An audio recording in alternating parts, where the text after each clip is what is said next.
Hello दोस्तों, कैसे हो? आपका स्वागत है त्रिपान स्टडी सेंटर में। आज जो हम करने जा रहे हैं कक्षा 11वीं जो है इतिहास का चैप्टर यानी हिस्ट्री का चैप्टर, जो कि काफ़ी महत्वपूर्ण रहेगा।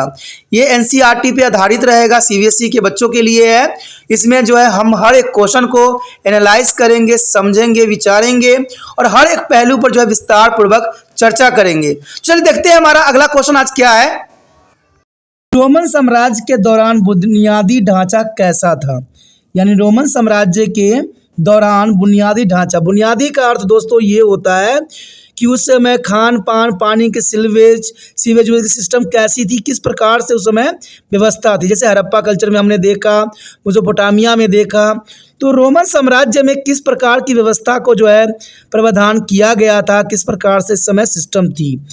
तो कई हद तक ये क्वेश्चन काफ़ी महत्वपूर्ण होता है, क्योंकि ये जो है सामाजिक तौर पे इम्पोर्टेंट रहता है एग्जाम व्यू से। देखा जाए तो रोमन साम्राज्य के दौरान बुनियादी ढांचा की अगर हम बात करें तो ये साफ करता है कि प्राचीन रोम में बुनियादी ढांचा प्रणाली जटिल थी, यानी काफ़ी उलझी हुई थी, काफ़ी जटिल थी। कहते हैं 13 रोमन जल सेतुओं की एक प्रणाली थी जो रोमन निवासियों को अलग अलग गुणवत्ता का पानी उपलब्ध कराता था। देख लीजिए, 13 रोमन जल सेतु का उस समय प्रावधान था जो अलग अलग गुणवत्ता का पानी उपलब्ध कराया जाता था, जो कि काफ़ी महत्व रखता है, जिसमें सबसे अच्छा पानी योग्य आपूर्ति के लिए आरक्षित था। यानी जो अच्छा पूर्ति पानी करता था उसको उस समय आरक्षित करके रखा जाता था, जो कि काफ़ी महत्वपूर्ण था। कहते हैं पानी का उपयोग सार्वजनिक जो है स्नान घरों और शौचालयों में भी किया जाता था। ठीक है, ये काफ़ी महत्व रखता है कि पानी का उपयोग सार्वजनिक स्नान घरों और शौचालय में किया जाता था, और कई स्थान पर निम्न प्रकार की शौचालय प्रणाली पाई गई। यानी जनरल सी बात है कि जो क्षेत्र विकसित थे वहाँ पर उच्च कोटि की जो है शौचालय प्रणाली पाई गई, और जहाँ पर जो है निम्न कोटि की प्रणाली थी वो पिछड़ी हुई क्षेत्र था। जैसे कि हाउस स्टेड पंपोई में हेडियंस की दीवार पर एक रोमन किला, हरकुलेनियम और अन्य जगहों पर जो पानी के धारा के साथ अपशिष्ट को बहा देती थी। रोमन लोग शौच के बाद समुद्री स्पंज को छड़ी पर रख कर सिरके में डुबाते थे। तो देखिए, इस समय का ये बुनियादी ढांचा था कि ये लोग जो होते थे हरकुलेनियम्स और अन्य जगहों पर जो पानी की धारा के साथ अपशिष्ट को बहा देते थे, और रोमन लोग शौच के बाद समुद्री स्पंज को छड़ी पर रख कर सिरके में डुबोते थे। तो ये काफ़ी महत्वपूर्ण उस समय प्रावधान किया गया था, सिस्टम था। रोमनों के पास पत्थरों से ढके सीवरों की एक जटिल प्रणाली थी। देखिए, ये काफ़ी महत्वपूर्ण था कि रोमनों के पास पत्थरों से ढके सीवरों की एक जटिल प्रणाली थी। उन्होंने सार्वजनिक स्नान के अवशिष्ट जल को जो है शौचालय में प्रभावित होने वाले प्रवाह के हिस्से के रूप में उपयोग करके जो है पुण्य चक्रित किया। ये काफ़ी महत्वपूर्ण प्रणाली थी कि पत्थरों से ढके सीवरों को एक जटिल प्रणाली थी। यानी उस समय पाइप लाइन बनाई नहीं जाती थी, सिर्फ सीवर बनाई जाती थी, उस पर जो है पत्थरों से ये लोग ढक देते थे, जो काफ़ी जगहों पर देखने को मिला है। उन्हें सार्वजनिक स्नान के अपशिष्ट जल को शौचालय में प्रभावित होने के वाले प्रवाह के हिस्से के रूप में उपयोग करके पुण्य चक्रित भी किया करते थे। और टेराकोटा जो है पाइपिंग का उपयोग घरों में अपशिष्ट जल को जाने वाली पाइपलाइन में भी किया जाता था। तो ये काफ़ी महत्वपूर्ण है। आप सोचते होंगे कि उस समय पाइपलाइन कैसे होती थी, कैसे बनाया जाता था। दोस्तों, बहुत ही आसान होता है। हम बम्बूस के बारे में तो जानते ही है। बम्बू जो होता है खोखला होता है अंदर से, उसके जो है हम खोखले को जो है चीर देते हैं बीचों बीच, और उसके जो रुकावट होती है उसको साफ कर देते हैं और फिर उसको ज्वाइंट करके बना देते हैं। तो ये जो पाइप थी बहुत काफ़ी उपयोगी थी, और ये कई जगहों पर आज भी इस्तेमाल किया जाता है गांव के क्षेत्रों में। ऐसे तो हम जानते हैं कि आज प्लास्टिक के पाइप बहुत घर भरमार है, लेकिन उस समय इसी तरह के प्रावधान करके जो है पाइपलाइन का उपयोग की जाती थी अवशिष्ट पदार्थों को बाहर भेजने के लिए। साइफन और अन्य जगहों पर पैदा होने वाले उच्च पानी के दबाव का विरोध करने के लिए रोमन ने सबसे पहले जो है पाइपों को कंक्रीट में सील कर दिया था। यानी उस समय कंक्रीट का भी बखूबी प्रयोग की जाती थी, पाइपों को कंक्रीट में सील कर दिया। जैसे आप लोग डैम को देखते हो, डैम बनाई जाती है आधुनिक युग में, तो कुछ हद तक वहाँ पर भी कुछ इसी तरह के प्रावधान किया गया था। लगभग 5वीं शताब्दी ईसा पूर्व की शुरुआत में शहर के अधिकारी, जिन्हें एडाइलस कहा जाता था, स्वच्छता प्रणाली की निगरानी करते थे। यानी उस समय स्वच्छता प्रणाली की निगरानी करने के लिए अधिकारी को भी नियुक्त किया गया था, जिनको एडाइलस कहते थे। एडाइलस का काम होता था स्वच्छता प्रणाली का जो है जांच परख करना। वे जल निकासी और सीवेज प्रणाली की दक्षता, सड़कों की सफाई और पक्कीकरण, दुर्ग की रोकथाम और वेश्याशालाओं और शराबखानों, स्नानघरों और अन्य जल आपूर्ति की सम्मानित निगरानी के लिए जिम्मेदार थे। यानी ये जो थे एडाइलस काफ़ी महत्वपूर्ण व्यक्ति थी, जिनका सारा जो है उस समय कार्यभार सौंपी जाती थी, चाहे वो वेश्यालय क्यों न हो, शराब खाने क्यों न हो, स्नान घर क्यों न हो, इवन की सफाई के भी विशेष ध्यान इनके द्वारा ही दिया जाता था। रोमन कूड़े को अक्सर जो है शहर के करीब जिलों में इमारतों के बीच गलियों में इकट्ठा करने के लिए छोड़ दिया जाता था। यानी रोमन जो लोग होते थे कूड़े करकट को अक्सर शहर के करीबी जिलों में इमारतों के बीच गलियों में इकट्ठा करने के लिए छोड़ देते थे। तो समझ गए ना कि उस समय गरीबों के साथ वही व्यवहार होता था जो आज के समय में भी हो रहा है। गरीब जहाँ रहते हैं वहाँ पर कूड़ा करकट का तो आपको पता ही कि ढेर रहता ही रहता है, जिसमें कोई दो राय नहीं है।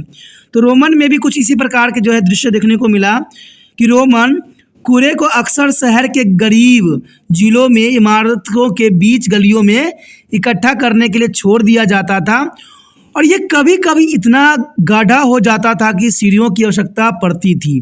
जैसे आज के समय में देखे भी होंगे कि कूड़ों को जो है एक बहुत बड़ी पहाड़ बन जाती है, और ये कई क्षेत्रों में देखने को आम मिलता है। कहते हैं कूड़ा करकट का जो है अगर हम सही तरह से मेंटेनेंस करें तो ये हमारे लिए सरदर्द नहीं बनेगा, लेकिन हर एक समय काल में ये सरदर्द रहा है, और आधुनिक युग में तो और भी सरदर्द बढ़ गया है, क्योंकि यहाँ पर प्लास्टिक का जो बेखूबी से उपयोग हो रहा है इसका प्रभाव हम में देखने को मिलता है। कहते हैं इस सरकार को जो है एक्शन लेना चाहिए, कोशिश करना चाहिए कि प्लास्टिक जितना से जितना कम उपयोग हो देना चाहिए, क्योंकि प्लास्टिक का उपयोग ना हो तो ही अच्छा है, इसलिए कोई और वैकल्पिक स्रोत ढूंढना चाहिए। और आपको ये जान के हैरानी होगी कि हमारे देश में कई जगह पर प्लास्टिक बैन है, लेकिन फिर भी वहाँ पर जो है धड़ल्ले से प्लास्टिक का उपयोग हो रहा है। कारण क्या है? सरकार की जो है आलसीपन है और सरकार की मुनाफाखोरी है।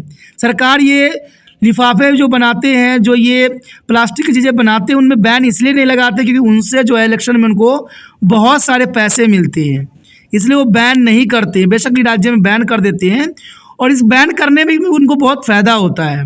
आप पूछिएगा कैसे? मान लीजिए कोई क्षेत्र में कोई चीज़ बैन है, अगर आम गरीबों के पास एक भी लिफाफा मिल गया तो उसकी तो ऐसे का तैसे कर देते हैं पुलिस वाले सब। क्यों? क्योंकि वो कहते हैं कि भाई ये तो बैन है, आप क्यों इस्तेमाल कर रहे हो। जैसे आपको पता ही होगा कि बिहार में जो है शराब बैन है, वहाँ पर आपको क्या लगता है कि वहाँ पर बड़े बड़े मंत्री जी सके पार्टी होता है और पार्टी में शराब न झलकता हो? ये तो मैं विश्वास नहीं कर सकता।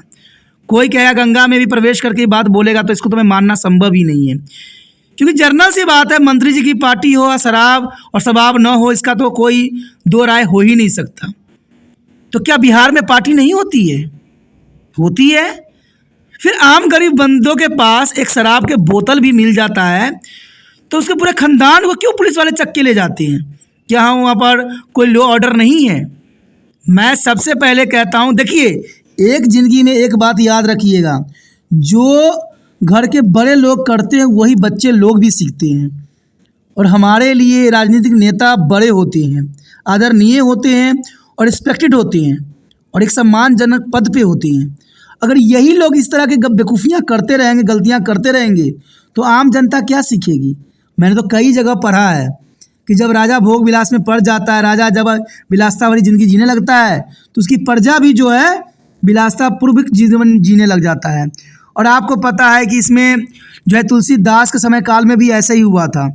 तब जाकर तुलसीदास ने एक ऐसा कैरेक्टर रामचरितमानस की रचना की जो लोगों के समक्ष आदर्श का जो है एक पताका स्थापित कर सके। तो ये हमेशा रही है, जब बड़े लोग ये ऐसी गलती करेंगे तो आम लोगों से तो हम गलती का उम्मीद ही नहीं कर सकते। आम लोग तो गलती के पुतला होता है। तो यही बात मैं कहता हूँ कि जब बड़े लोगों पर रूल रेगुलेशन लागू नहीं होता है तो आम गरीबों बंदों को ये डर किस बात को दिखाते हैं और क्यों ऐसा बर्ताव करते हैं? क्योंकि कहते हैं ना कि सब कुछ तो हमारा है, लाठी भी इनकी है, भैंस भी इनकी है, जो मर्जी चलाए कर सकते हैं। उनको तो सिर्फ आम गरीब बंदों को लूटना है, चाहे वो शराब की बात हो चाहे लिफाफे बैन की बात हो। कई गरीबों के विपरीत जो इसका खर्च वहन नहीं कर सकते थे, अमीर घरों की बस्तियों में पानी की आपूर्ति की जाती थी। ये काफ़ी महत्वपूर्ण बात था। यहाँ तक इन लोगों में रोमन सार्वजनिक स्नान घर, फव्वारों और सिंक के सुसज्जित सार्वजनिक शौचालय की विलासिता का आनंद भी लिया करते थे। तो रोम में हर तरह की जो है बातों का यहाँ से अनुसरण करते थे। और रोम साम्राज्य में विशेषकर शहर में पानी की भारी मांग होती थी और औसत रोमन प्रतिदिन जो है 200 गैलन से अधिक पानी का खपत करते थे। ये काफ़ी महत्वपूर्ण बात है कि 200 गैलन जो है पानी की खपत हमेशा करते थे, रोज प्रतिदिन औसत था 200 गैलन का। ये काफ़ी महत्वपूर्ण बात है। और देखिए अमीर लोगों के घरों में जो होता था फुव्वारे लगाए जाते थे, वो फुव्वारे का आनंद उठाते थे। हर तरह के विलासितापूर्वक जीवन जो है उस समय वो व्यतीत करते थे। किसी भी जल सेतु के निर्माण से पहले तिब्बर नदी शहर का मुख्य जल स्रोत था। यानी उस समय जो जल स्रोत था वो तिब्बर नदी था। यानी देखा जाए तो इस समय जल सेतु के निर्माण में पहले तिब्बर नदी शहर का प्रमुख जल स्रोत हुआ करता था। हालांकि जैसे जैसे रोम की जनसंख्या बढ़ती गई, रोमों की पानी की प्रति रुचि नदी की आपूर्ति के लिए बहुत अधिक हो गई। जैसे आज भी आप देखिएगा कि आज जनसंख्या भारत में बढ़ रहा है और पानी की आपूर्ति जो है संभव नहीं हो पा रहा है। तो इसका लिए भी प्रावधान करने की आवश्यकता है यहाँ पर कि पूर्ति के लिए बहुत ही अधिक जो प्रयत्नों की जरूरत है। सभी पक्की सड़कें इसलिए बनाई गई ताकि उन्हें कम से कम इमारत की आवश्यकता पड़े और यात्री के लिए बहुत चिकनी सतह मिल सके।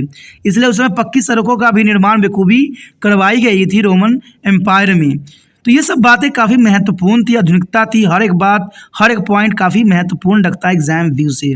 और आपके समक्ष जो है तिरपान सेंटर इतने सारे पॉइंट प्रस्तुत करता है, आपको जो है किसी भी पॉइंट पे जो अच्छे से एनालाइज करना है, समझना है। एग्जामिनर मुश्किल से 5 पॉइंट को ही जो है मेन समझता है और 5 मार्क्स में 5 पॉइंट काफ़ी होता है।